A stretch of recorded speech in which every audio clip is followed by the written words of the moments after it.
Hello everyone. मैं चंद्रशेखर आपका अपना यूट्यूब चैनल वेदा कोचिंग सेंटर पर आपका हार्दिक अभिनंदन करता हूं। आज हम लोग बात करने वाले हैं क्लास 10th के काफ़ी ज़्यादा इम्पॉर्टेंट चैप्टर है आपका ज्योग्राफी का, जिसका नाम है आपका संसाधन एवं विकास। इसके बारे में हम लोग एग्ज़ाम का झारखंड बोर्ड के दृष्टिकोण से देखेंगे, क्योंकि काफ़ी ज़्यादा अब समीप आ गया है आप लोग के क्लास 10th का एग्ज़ाम आपका। तो प्रयास करेंगे हम आपको सभी चैप्टर को रिवीजन कराने का काम करेंगे जितने भी फास्ट हो सकता है। अगर आप यह वीडियो देखते हैं तो आपका इस चैप्टर से कोई भी प्रश्न छूटने वाला नहीं है। आप लगातार देखते रहिएगा और अंत तक देखिएगा। चलिए आज देखते हैं। पहला टॉपिक आपका है, ये है सबसे पहला टॉपिक आपका कि संसाधन क्या होता है। सबसे पहले आपको बता दें कि संसाधन वे सारी वस्तुएं जो हमारे पर्यावरण में उपलब्ध प्रत्येक वस्तु जो हमारी आवश्यकताओं को पूरा करने में उपयोग की जाती है और जिसको बनाने के लिए तकनीक उपलब्ध हो और जो आर्थिक रूप से संभाव्य तथा सांस्कृतिक रूप से क्या हो, मान्य हो, वो सारे क्या कहलाते हैं आपका संसाधन कहलाते हैं आपका। या हम लोग आम भाषा ऐसे भी कह सकते हैं आपका कि वे सारे मौजूद हमारे पर्यावरण में वे वस्तुएं जो हमारे मूलभूत आवश्यकताओं को क्या करते हो और पूरी करती हो, उसे हम लोग क्या कहते हैं आपका संसाधन कहते हैं आपका। अब यहाँ पे देखिए क्या है कि मान लीजिए कोई चीज़ ऐसा है, हमारे पर्यावरण तो मौजूद है, लेकिन अगर उसके लिए वैज्ञानिक प्रौद्योगिकी अगर बनाया ही जाएगा आपका, तकनीकी अगर उसके लिए आविष्कार हुआ ही नहीं है, तो वो तब तक मेरे लिए संसाधन नहीं बन पाएगा आपका। और वो हमारे लिए क्या होना चाहिए, संसाधन ऐसे नहीं कहेंगे सिर्फ अब ऐसा कुछ ऐसा बना दे, हाँ, जो कि आर्थिक रूप से काफ़ी ज़्यादा क्या हो, यानी ज़्यादा उसमें पैसे लगता हूँ और वो मतलब उसको परचेज करने के लिए लोगों के पास क्षमता नहीं है आपका। ऐसी चीज़ नहीं, बल्कि आर्थिक रूप से संभाव्य होना चाहिए आपका।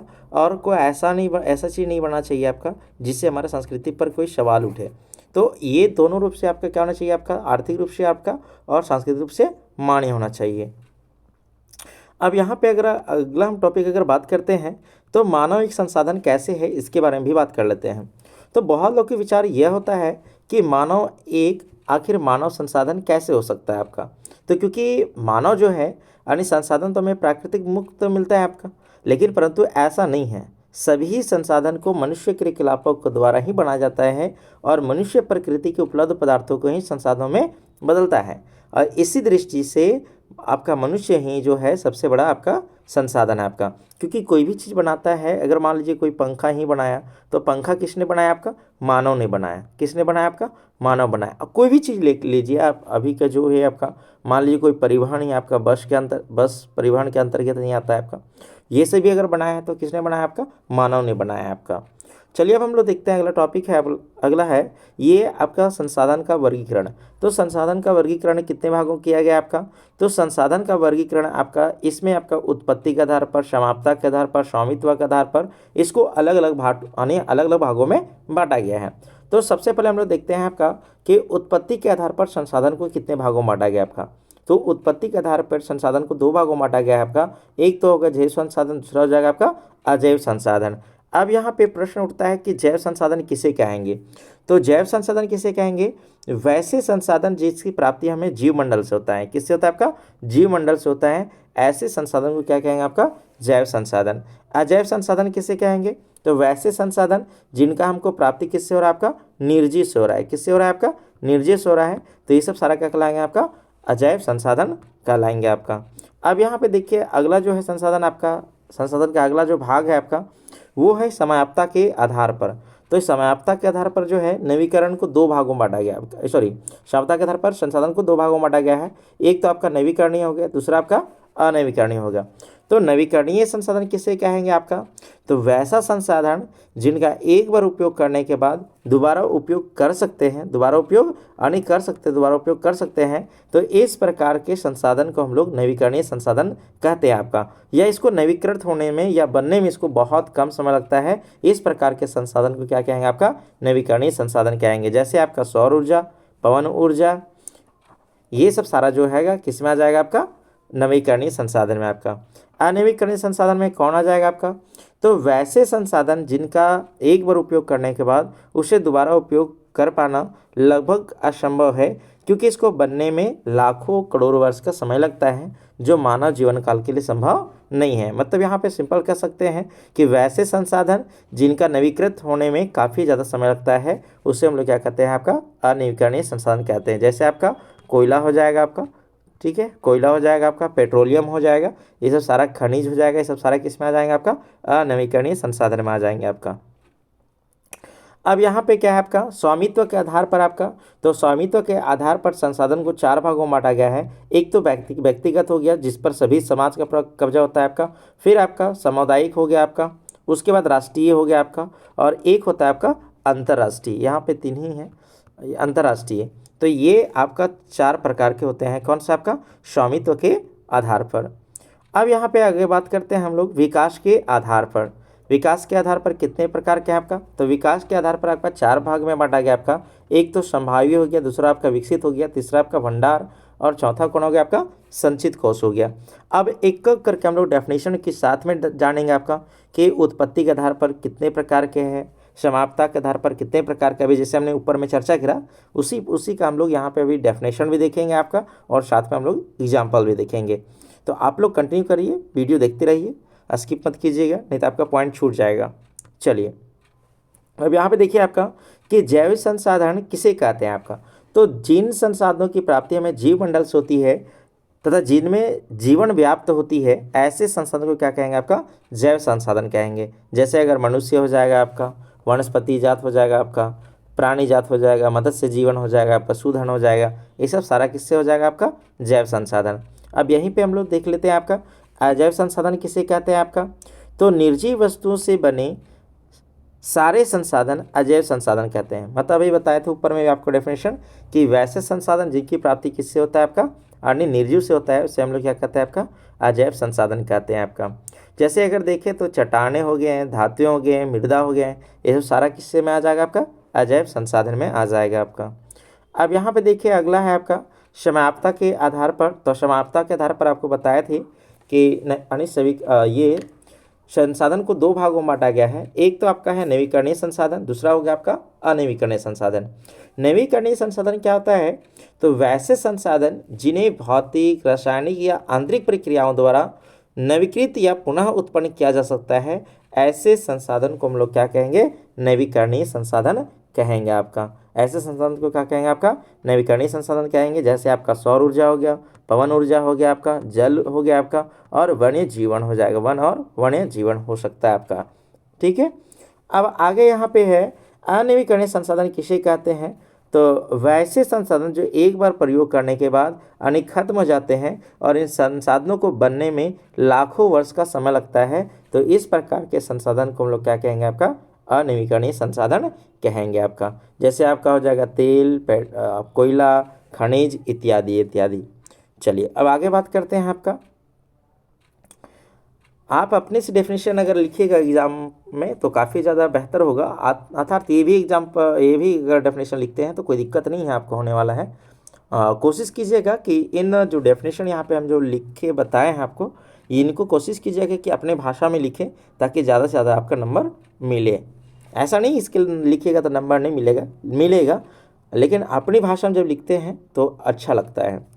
चलिए अब यहाँ पे क्या है आपका स्वामित्व के आधार पर, तो सबसे पहले आपको बताए थे कि व्यक्तिगत संसाधन, किसको बताए थे आपका व्यक्तिगत संसाधन क्या होता है, तो जिन संसाधन का जो स्वामित्व का तो अधिकार, जिस संसाधन का अधिकार सिर्फ किसी निजी व्यक्ति के हाथों में होता है। जैसे मान लो आपका खुद का घर, हाँ भूखंड, जमीन, जायदाद के मालिक ये क्या होता है, आपका निजी व्यक्ति होते हैं। तो इस प्रकार के संसाधन को क्या कहेंगे आपका, तो हम लोग उसको व्यक्तिगत संसाधन कहेंगे आपका। अब यहाँ पे नीचे क्या आपका है सामुदायिक स्वामित्व वाले, यानी सामुदायिक स्वामित्व वाले संसाधन किसे कहते हैं, आपका सामुदायिक संसाधन, तो वैसे संसाधन जिन पर पूरे समाज का क्या होता है, आपका अधिकार होता है, ऐसे संसाधन को क्या कहेंगे, आपका यानी सामुदायिक संसाधन कहेंगे। हाँ तो जैसे इसमें एग्जाम्पल में क्या हो जाएगा आपका, जैसे सार्वजनिक पार्क हो गया, आपका पिकनिक स्थल हो गया, आपका शमशान घाट हो गया, तालाब हो गया, खेल का मैदान हो गया, ये सब सारा किसका हो गया, पूरे अन्य समुदाय का उस पर कब्जा होता है। इसीलिए इसको हम लोग क्या कहेंगे, आपका सामुदायिक संसाधन कहेंगे। आपका सामुदायिक संसाधन या व्यक्तिगत संसाधन में अगर आ जाएगा आपको डिफरेंस निकलने के लिए, तो आई होप हमको लगता है आप लिख लीजिएगा। एक तरफ लिखना है आपका व्यक्तिगत संसाधन, दूसरी तरफ लिखना है क्या, आपका सामुदायिक संसाधन। तो इस तरफ से लिखिएगा पहले डेफिनेशन कि जिन अन्य संसाधनों पर एक ही व्यक्ति का क्या होता है, आपका कब्जा होता है या उसी का अधिकार क्षेत्र होता है, आपका उस पर ही उसका अधिकार होता है, तो ऐसे संसाधन को हम लोग व्यक्तिगत कहेंगे आपका, जिस पर किसी एक खास व्यक्ति का अधिकार हो आपका, लेकिन जिस पर पूरे समाज का अधिकार हो उसे हम लोग क्या कहेंगे, आपका सामुदायिक कहेंगे। ठीक है, आई होप आप लोग समझ गए होंगे। चलिए अब आगे हम लोग देखते हैं। आपका आगे लिखा हुआ आपका है कि राष्ट्रीय संसाधन किसे कहते हैं आपका। तो राष्ट्रीय संसाधन क्या होता है कि देश में पाए जाने वाले वे सारे संसाधन राष्ट्रीय संसाधन कहलाते हैं जो तकनीकी तौर पे से संसाधन राष्ट्र के होते हैं। आपका जैसे अगर समुद्री सीमा से अगर 12 समुद्री मील है आपका, तो उस पर अधिकार किसका होगा, आपका राष्ट्रीय संसाधन के अंतर्गत में आएगा। अगर वही बात करें यहाँ पे आपका, तो यहाँ पे है आपका अंतर्राष्ट्रीय आपका कि वैसे संसाधन जो हमारे देश के तटरेखा से 200 किलोमीटर दूरी यानी अपरजक आर्थिक क्षेत्र से खुले महासागरीय संसाधन को अंतर्गत यानी अंतर्राष्ट्रीय संसाधन कहते हैं आपका। अगर इसमें अगर देखा जाए तो, लेकिन इसका उपयोग करने से पहले हम लोग अंतर्राष्ट्रीय संस्थाओं से सहमति लेना पड़ेगा, तभी हम लोग उपयोग कर सकते हैं, अन्यथा हम लोग इसको हम लोग उपयोग नहीं कर सकते हैं। अब यहाँ पे कुछ हम लोग इंपॉर्टेंट पॉइंट देख लेते हैं। आपका इंपॉर्टेंट क्या है आपका, तो विश्व में प्रथम शिखर सम्मेलन हुआ था आपका। तो विश्व में प्रथम शिखर सम्मेलन कहाँ हुआ था आपका, तो भाई ये 3 जून से लेकर 14 जून 1992 तक चला था आपका। और पर्यावरण और विकास के संयुक्त राष्ट्र सम्मेलन रियो सम्मेलन पृथ्वी शिखर सम्मेलन के रूप में आने जाना जाता है, जो कि कब ऑर्गेनाइज किया गया था आपका, तो 3 जून से लेकर आपका 14 जून के बीच में 1992 में रियो डी जनेरो, ये ब्राज़ील का एक शहर है, ब्राज़ील का ही एक शहर है आपका, कौन सा आपका रियो डी जनेरो, ठीक है जेनेरियो। तो वहाँ पे क्या हुआ था आपका, तो वहाँ पे क्या था, एक समिट हुआ था आपका, जिसमें 172 सरकारों जिसमें 108 राष्ट्राध्यक्षों ने भाग लिया था, और गैर सरकारी संगठन ने भी 2400 प्रतिनिधियों ने इस ग्लोबल फोरम के 17,000 लोगों ने भाग लिया था यहाँ पे आपका, ये सम्मेलन जब हुआ था। तो और इसमें क्या बात किया गया था आपका, तो इसमें बताया गया था आपका कि ब्राज़ील में 1992 जो रियो सम्मेलन हुआ था आपका, इसमें पर्यावरण की रक्षा के लिए बात कहा गया था आपका, एक संधि सहमति बनी थी आपका, जिसे United Nations framework convention of climate change के नाम से भी आने जाना जाता है आपका। तो यहाँ पे याद रखना है कि जो प्रथम पृथ्वी सम्मेलन हुआ था वो कहाँ पे हुआ था आपका, तो ब्राज़ील में हुआ था। ब्राज़ील के कौन सा शहर में हुआ था आपका, तो रियो डी जनेरियो शहर में हुआ था आपका, ठीक है। और जिसमें कितने आपका लोग, तो लगभग 17,000 लोगों ने भाग लिया था आपका, और 108 राष्ट्राध्यक्षों ने भी भाग लिया था। और आपको पता होगा, साथ में बता देते हैं आपका कि 5 जून के प्रत्येक वर्ष हम लोग पर्यावरण दिवस के रूप में मनाते हैं। चलिए आपका जो किताब में आपका एक पॉइंट दिया है एजेंडा 21 क्या होता है उसके बारे में जानते हैं आपका। तो एजेंडा 21 क्या है आपका, तो 1992 में संयुक्त राष्ट्र संघ का पर्यावरण एवं विकास के मुद्दे पर केंद्रित एक सम्मेलन ब्राज़ील के रियो डी जनेरो में संपन्न हुआ था आपका, जो बताया अभी। और इस सम्मेलन ने पृथ्वी के सम्मेलन के नाम से भी जाना जाता है, और इसमें 178 देश के प्रतिनिधियों और हजारों स्वयंसेवी संगठनों ने और अनेक बहुराष्ट्रीय निगमों ने भाग लिया था आपका। और इसमें क्या होता कि विश्व राजनीति के पर्यावरण के एक ठोस स्वरूप मिला आपका, और इसी अवसर पर एजेंडा 21 पारित किया गया आपका, जिसमें सभी राष्ट्रों से निवेदन किया गया कि प्राकृतिक संतुलन बनाए रखे आपका, पर्यावरण को प्रदूषण को रोके और सतत विकास पर क्या करे आपका रास्ता अपनाएं। और इस तरह से एजेंडा 21 प्रथम क्या हुआ था आपका, सम्मेलन हुआ था आपका। चलिए अब हम लोग आगे देखते हैं। आपका आगे आपका ये है आपका कि विकसित यानी विकास के आधार पर संसाधन को कितने भागों में बांटा गया आपका। तो ऊपर ही बताया आपको कि 4 भागों में बांटा गया है, और एक एक करके हम लोग सभी अभी जानेंगे उसका डेफिनेशन। हाँ, तो यहाँ पे देखिए सबसे पहले है आपका कि संभावित संसाधन किसे कहते हैं आपका। संभावित संसाधन क्या होता है उसके बारे में, तो वैसे संसाधन जो किसी प्रदेश में विद्यमान होते हैं परंतु इनका उपयोग और नहीं किया जा रहा है। जैसे भारत की अगर बात करें पश्चिमी भाग आपका राजस्थान और गुजरात के पवन और सौर ऊर्जा संसाधनों में अधिक आपका यहाँ पे संभावना है, लेकिन अभी इसका मतलब उतना ज़्यादा उपयोग नहीं किया जा रहा है आपका।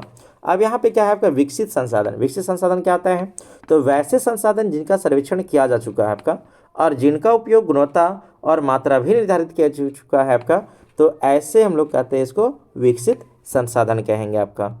अब यहाँ अगर आगे देखिएगा आपका, तो भंडार क्या होता है, तो वैसे संसाधन जिनका सर्वेक्षण किया जा चुका है आपका, लेकिन प्रौद्योगिकी अभाव के कारण इसका उपयोग नहीं किया जा रहा है। मतलब साइंटिफिक रूप से इसका प्रमाणित तो है आपका, लेकिन ऐसा टेक्नोलॉजी नहीं आया है जिसके चलते इसका उपयोग किया जा सके आपका।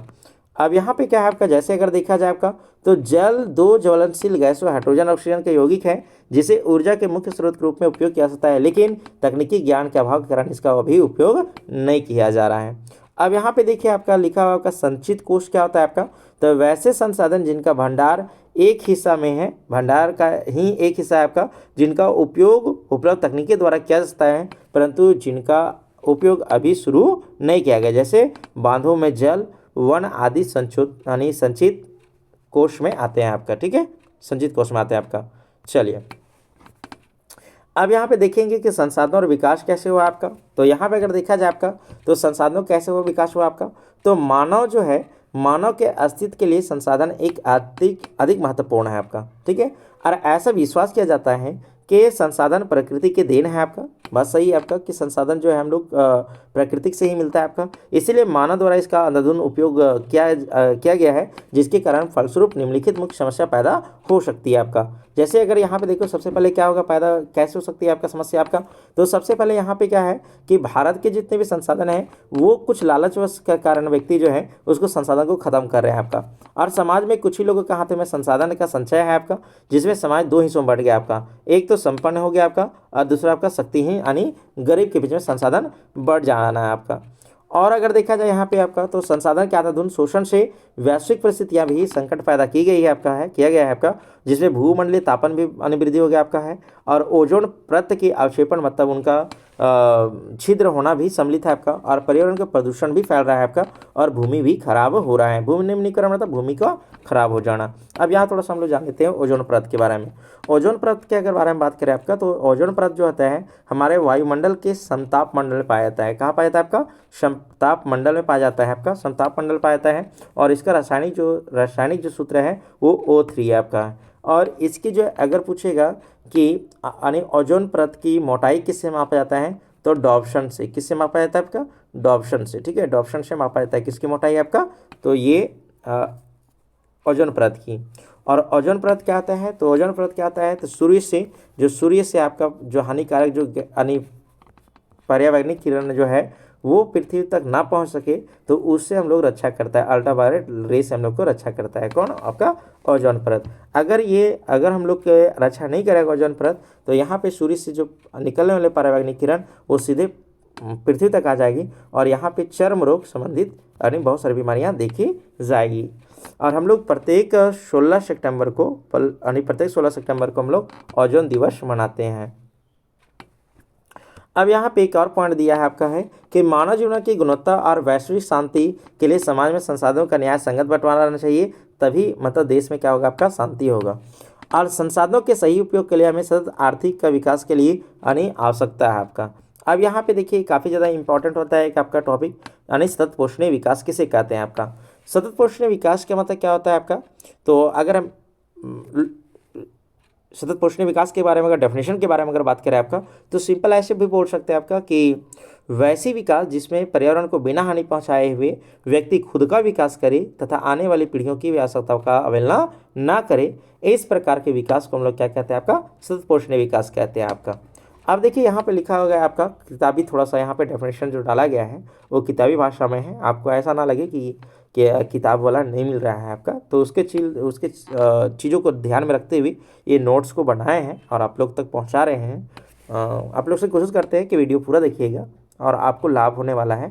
झारखंड बोर्ड के अगर एग्ज़ाम दे रहे हैं तो आपके लिए काफ़ी ज़्यादा बेनिफिट होगा, और आप अदर बोर्ड भी देते हैं तो कोई दिक्कत नहीं है, क्योंकि NCERT ही चलती है पूरे देश में, तो आपके लिए लाभदायक हो सकती है आपका।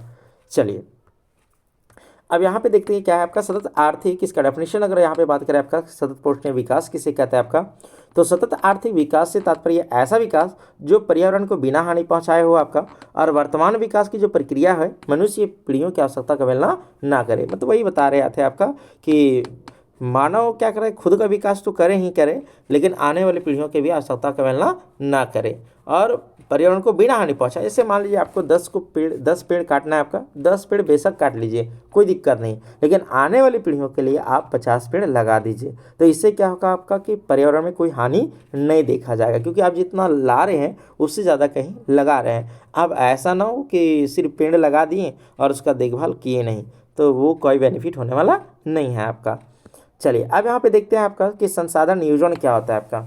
तो संसाधन नियोजन एक जटिल प्रक्रिया है जिसमें निम्नलिखित अन्य शामिल है आपका। सबसे पहले देश के विभिन्न प्रदेशों में संसाधन पहचान कर उनकी तालिका बनाना है आपका, और इस कार्य क्षेत्र में सर्वेक्षण करना होगा आपका, मानचित्र बनाना होगा आपका, और संसाधन की गुणवत्ता और मात्रात्मक अनुमान लगाना और मापन करना शामिल है आपका। अब जैसे मान लीजिए कि धनबाद आपका है, तो धनबाद में झरिया जो है वो काफ़ी ज़्यादा प्रसिद्ध है, किसके लिए आपका, कोयला के लिए। तो यहाँ पे क्या होगा आपका कि आप क्षेत्रीय जगह जाइए, जैसे झरिया जाइए, झरिया में जाना है आपको, और झरिया में जाना है और वहाँ पता करना है कि यहाँ पे क्या होगा आपका कि कौन सा कोयला पाया जाता है, कितनी मात्रा में कोयला पाया जाता है, किस प्रकार के कोयला पाया जाता है, और ये सब जब आप पता कर लीजिएगा, उसके बाद उस क्षेत्र का आप एक मैप बना दीजिए। उसमें बताता है कि हाँ अगर इस पार्ट क्षेत्र में अगर इसको किया जाए, आपका इस क्षेत्र में अगर खुदाई किया जाए तो यहाँ पे क्या निकलेगा, आपका कोयला निकल सकता है। तो ऐसे मैपिंग तैयार करना है ताकि मतलब खनन में कोई दिक्कतें नहीं आए आपका। उसके बाद यहाँ पे अगर देखा जाए तो यहाँ पे आपका है दूसरा पॉइंट जो है, संसाधन के विकास की योजनाएं लागू करने के लिए आपको प्रौद्योगिकी और कौशल और संस्थागत नियोजन ढांचा तैयार करना चाहिए आपका, और संसाधन विकास की योजनाओं का राष्ट्रीय विकास योजना में समन्वय स्थापित करना चाहिए, मतलब दोनों में साथ में लेकर चलना चाहिए। अब यहाँ पे क्या है आपका, भू संसाधन मतलब क्या होता है आपका, तो भूमि एक प्रकार के प्राकृतिक संसाधन है और भूमि का निर्माण भी एक प्राकृतिक प्रक्रिया ही है आपका। और प्राकृतिक वनस्पति, वन्य जीवन, मानव जीवन, आर्थिक क्रियाएं, परिवहन, संचार, ये सब सारा कहाँ पे आपका, भूमि पर ही है आपका। देख लीजिए आप जो भी कार्य क्रियाकलाप कर रहे हैं वो सारा आपका जो संचार ही स्थापित कर रहे हैं, तो वो भी जो है आप जो बड़े बड़े टावर लगा रहे हैं, बड़े बड़े आप बिजली के पोल लगा रहे हैं, ठीक है, आप वन लगा रहे हैं, कई जगह वन अवरोपण कर रहे हैं, तो सारा कहाँ पे हम लोग कर रहे हैं आपका, पृथ्वी पर कर रहे हैं आपका। अब यहाँ पे क्या आपका है, तो भूमि एक सीमित संसाधन है, इसीलिए इसका उपयोग हम लोग सावधानीपूर्वक करना चाहिए और एक योजनाबद्ध तरीके से करना चाहिए। अब योजनाबद्ध तरीके क्या होता है, तो कई जगह हमारे तो जंगल बहुत ज़्यादा होते हैं, लेकिन वहाँ पे क्या होता है आपका, कटिंग करके जंगल को काट करके आपका वहाँ पे उद्योग लगाए जाते हैं। उद्योग लगाने से क्या होता है आपका कि वायु तो प्रदूषण होगा आपका, ध्वनि प्रदूषण होगा आपका, कई सारे प्रदूषण होगा। लेकिन ऐसा नहीं है कि उद्योग लगाना गलत बात है, उद्योग भी लगाना चाहिए, लेकिन हाँ उसको एक योजनाबद्ध तरीके से लगाना चाहिए आपका। अब यहाँ पे क्या है आपका कि सकल बोया गया क्षेत्र है आपका, क्या होता है उसके बारे में, तो कृषि भूमि के कुछ भाग वर्ष में एक या एक से अधिक फसलें बोई या काटी जाती है। जितने भूभाग पर एक से अधिक बार फसलें बोई जाती है उतनी ही बार कुल बोया गया क्षेत्र यानी जोड़ दिया जाता है, उसे हम लोग कहते हैं सकल यानी बोया गया क्षेत्र कहते हैं। अब निवल बोया गया क्षेत्र क्या होता है, तो सकल बोया गया क्षेत्र शुद्ध अथवा निवल बोया गया क्षेत्र से अधिक होता है, इसे हम लोग कहते हैं निवल बोया गया क्षेत्र। और वह भूमि जो कृषि वर्ष या उससे कम समय तक कृषि रहित रहती है आपका वर्तमान प्रतिभूमि और यानी कहलाती है आपका, क्या कहलाती है आपका, वर्तमान प्रतिभूमि। मतलब एक वर्ष या एक वर्ष से कम ही समय में उस पर खेती नहीं किया गया तो उसको हम लोग कहते हैं वर्तमान यानी प्रतिभूमि कहते हैं आपका। अब यहाँ पे देखिए आगे लिखा हुआ आपका है कि भूमि की गुणवत्ता बनाए रखने के लिए हम लोग को क्या करना चाहिए आपका, तो भूमि के प्रति रखना एक सांस्कृतिक चलन है बाबू। कई बार ऐसा भी होता है आपका कि भूमि को कुछ समय के लिए यानी छोड़ दिया जाता है ताकि उसमें क्या हो आपका फिर से उर्वरक आ जाए आपका। हाँ तो वही बात यहाँ पे लिखा है कि उर्वरता और पौष्टिकता प्राकृतिक रूप से वापस आ जाते हैं। ऐसे कई बार तो हम लोग को फसल ऐसा बोलना चाहिए कि अगर मान लीजिए एक बार आपका यानी धान का फसल लगा दिया आपका, तो उसके बाद जो धान का फसल लगाने के बाद उसके बाद हम लोग को उसमें दलहन फसल लगाना चाहिए। दलहन फसल में क्या होता है आपका कि दलहन फसल के जो जड़े होते हैं ना उसमें राइजोबियम नामक बैक्टीरिया पाया जाता है आपका, और राइजोबियम जो बैक्टीरिया होता है वो हमारे वायुमंडल से जो नाइट्रोजन प्राप्त करके क्या करते हैं, उसको नाइट्रोजन प्राप्त करके उसको नाइट्रेट में चेंज कर लेते हैं आपका, नाइट्रेट में, और उसका स्थिरीकरण कर लेते हैं, इसीलिए किसानों को सलाह दिया जाता है कि धान की फसल के बाद क्या उस खेत में क्या बोना चाहिए आपका, तो यानी दलहन फसल, जिससे उसमें उर्वरता शक्ति फिर से लौट आए।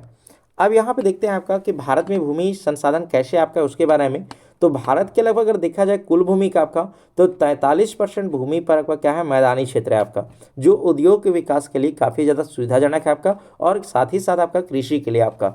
अगर आप देखिएगा कि भारत के जो, अगर आप गौर से देखिएगा तो भारत के जो इस प्रकार से अगर बात करें यहाँ पे, तो ये जो मैदान वाला जो इलाका है, ये जो मैदान का इलाका है, इसको कहते हैं उत्तरी मैदान। क्या कहते हैं आपका, उत्तरी मैदान। और उत्तरी मैदान का निर्माण किससे हुआ आपका, जलोढ़ मृदा से हुआ है। जलोढ़ मृदा से, भी मृदा हम बताएंगे नीचे, बस इतना सिंपल बता रहे हैं कि उत्तरी भारत के उत्तरी मैदान का निर्माण कैसे हुआ आपका, तो जलोढ़ मृदा से हुआ है आपका। और 7 लाख वर्ग किलोमीटर फैला हुआ आपका, कितना आपका, 7 लाख वर्ग किलोमीटर में। और जहाँ देखिए, जहाँ पे ज़्यादा क्या होगा, उपजाऊ मिट्टी होगा, वहाँ पे घनी आबादी भी पाया जाएगा।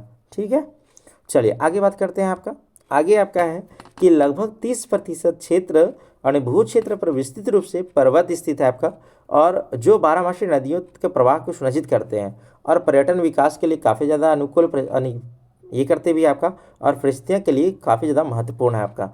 अब यहाँ पे क्या होता है, थोड़ा सा एक बात ये लिखा आपका कि हमारे जो भूमि का जो कुल है आपका, मान लीजिए आपका भूमि जो है कुल है आपका 100%, कितना आपका है, 100%। तो 100% का जो है आपका, 100% में आपका 43% क्या आपका है, तो मैदान है आपका, 30% क्या आपका पर्वत है आपका, और 27% क्या आपका पठारी क्षेत्र है। अगर आप टोटल जोड़िएगा इसको तो आपको 100% आ जाएगा। अब यहाँ पे क्या है आपका, तो 43% क्या आपका है, तो मैदान है वहाँ पे आपका, और 30% क्या आपका, तो पर्वत है आपका।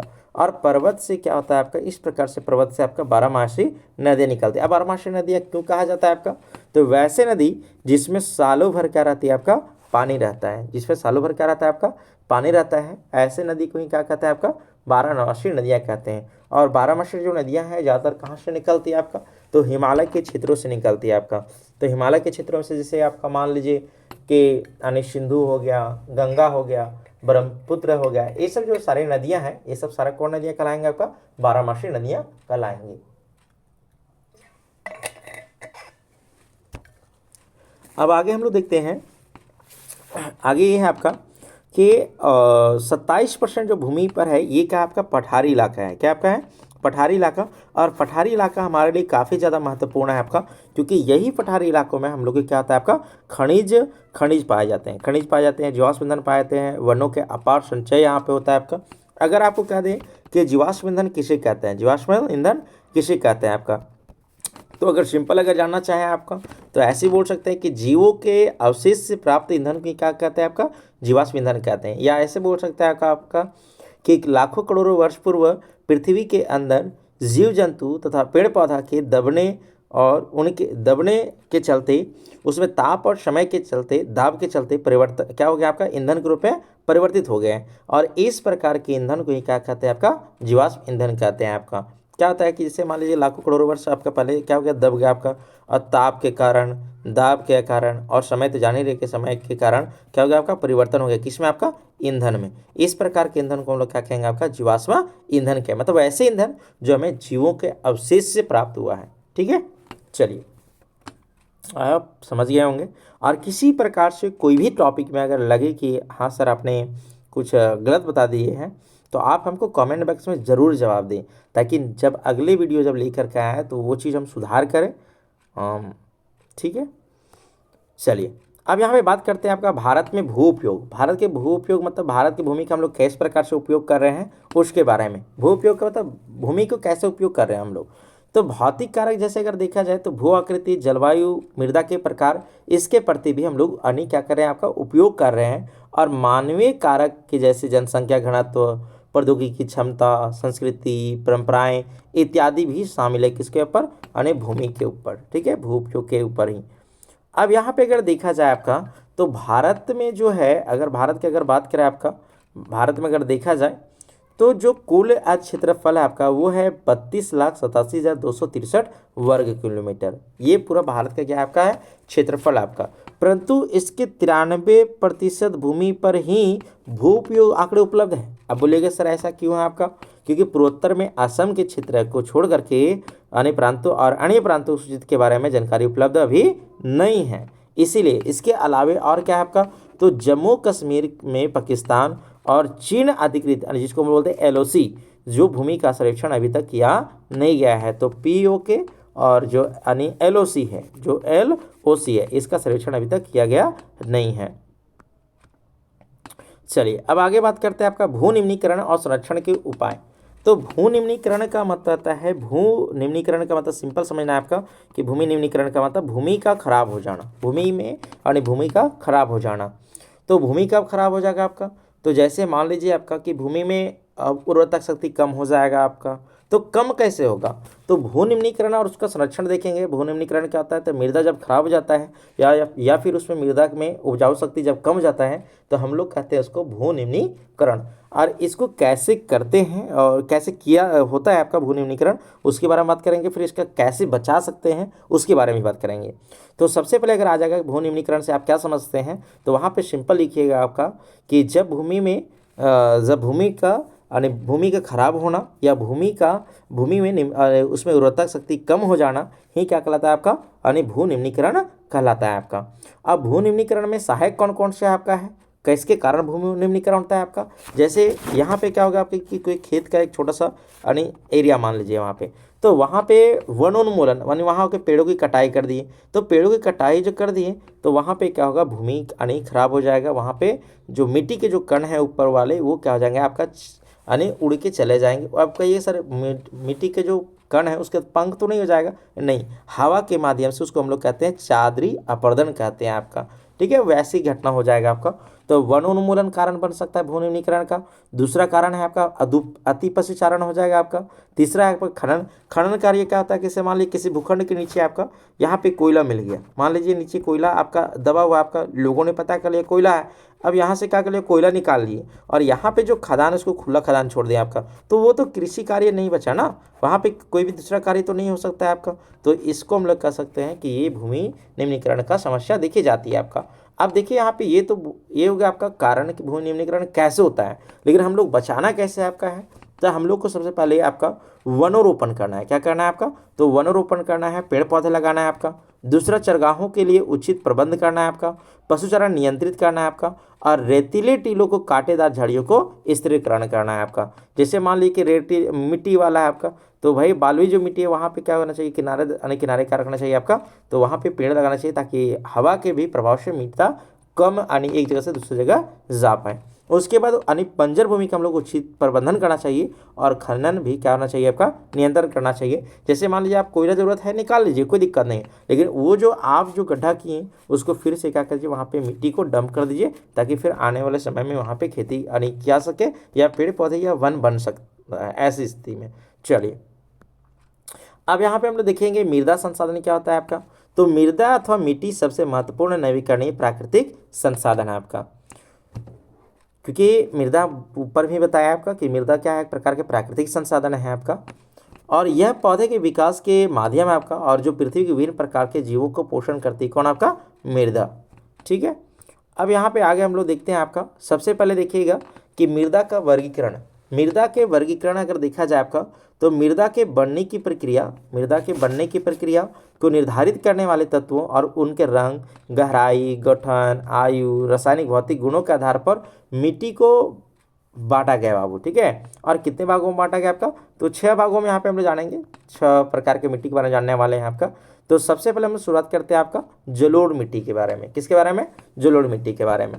तो आपको पहले भी बताया आपका कि संपूर्ण जो भारत के जो उत्तरी मैदान है वो किस मृदा से बना आपका है, तो आपका जलोढ़ मृदा से बना हुआ है। और ये पूर्वी तटीय विशेषकर महानदी, गोदावरी, कृष्णा, कावेरी और नदियों के डेल्टाओं में भी जलोढ़ मृदा बने हुए हैं आपका।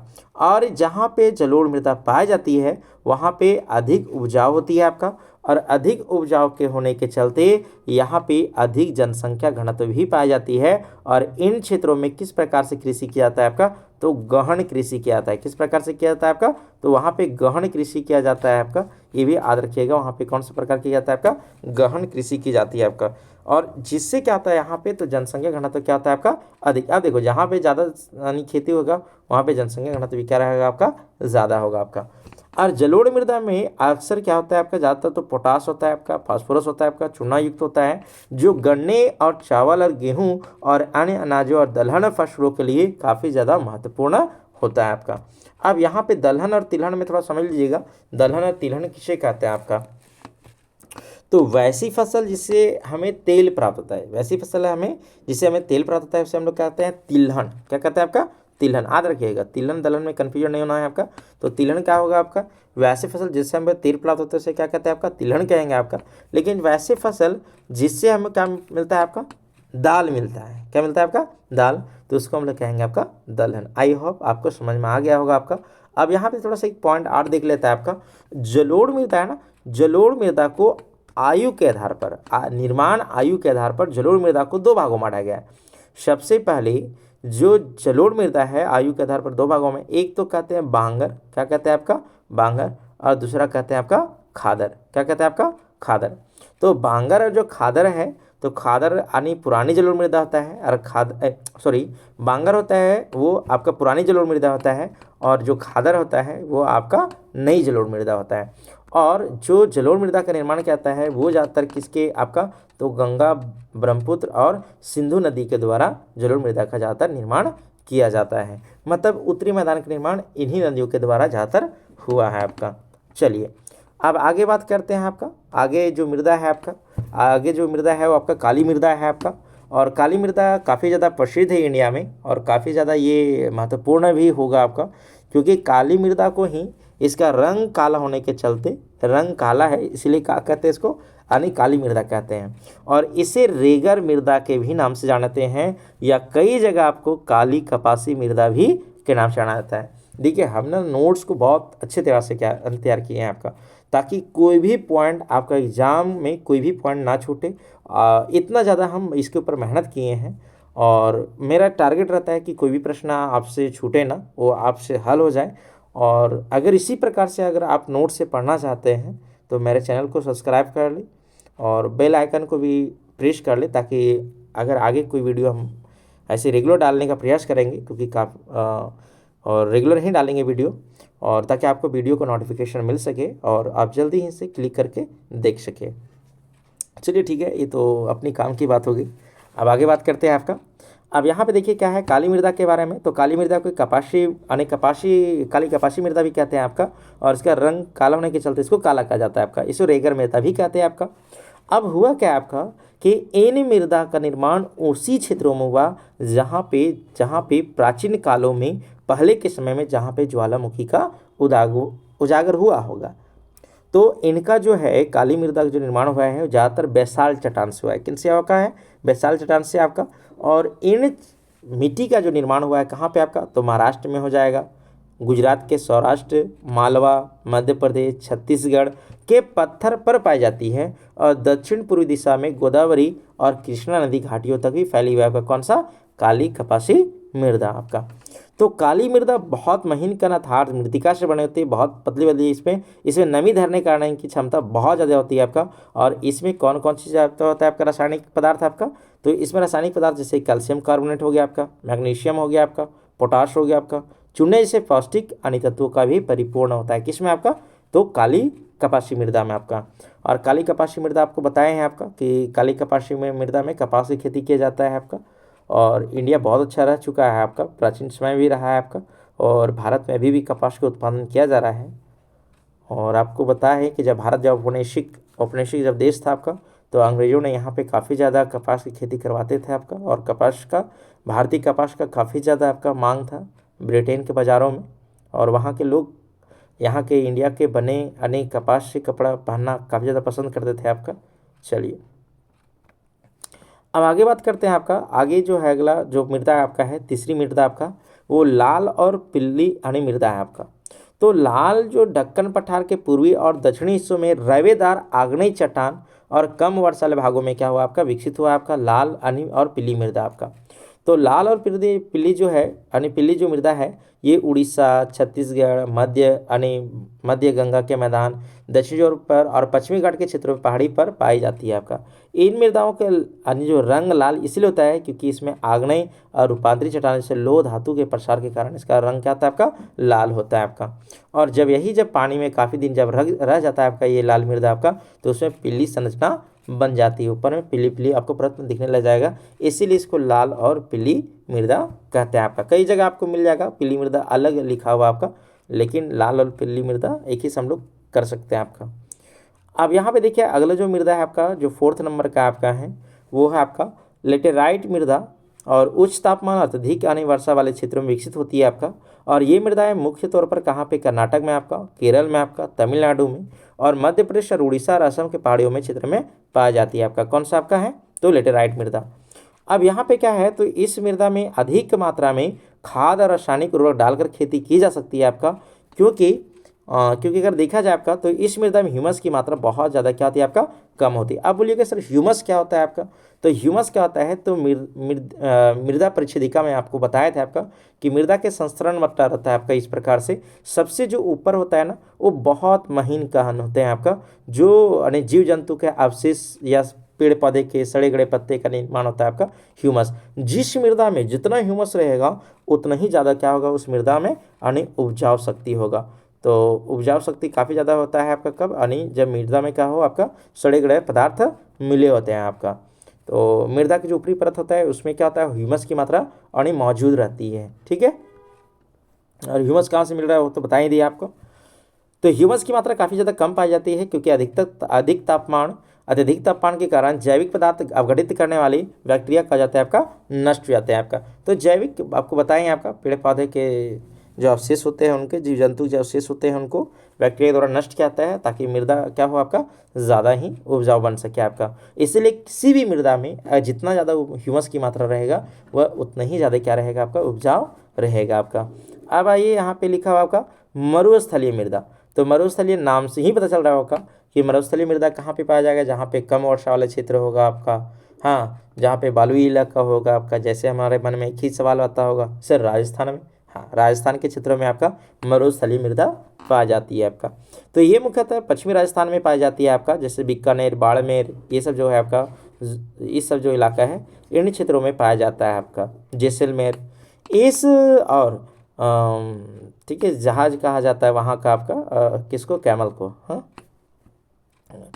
देखो, तो इस मृदा को आपका सही तरीके से सिंचित करके कृषि योग्य बनाया सकता है। अगर इसका सुव्यवस्थित अगर हो आपका, तो यहाँ पे भी कृषि कार्य किया सकता है अगर सिंचित व्यवस्था अगर किया जाए तो। और शुष्क जलवायु और उच्च तापमान के कारण जल वाष्प दर अधिक है, और मृदाओं में ह्यूमस और नमी की मात्रा कम होती है आपका। और नमक की मात्रा अधिक पाए जाने के कारण झीलों से जल वाष्पीकृत करके खाने के नमक भी बनाया जा सकता है।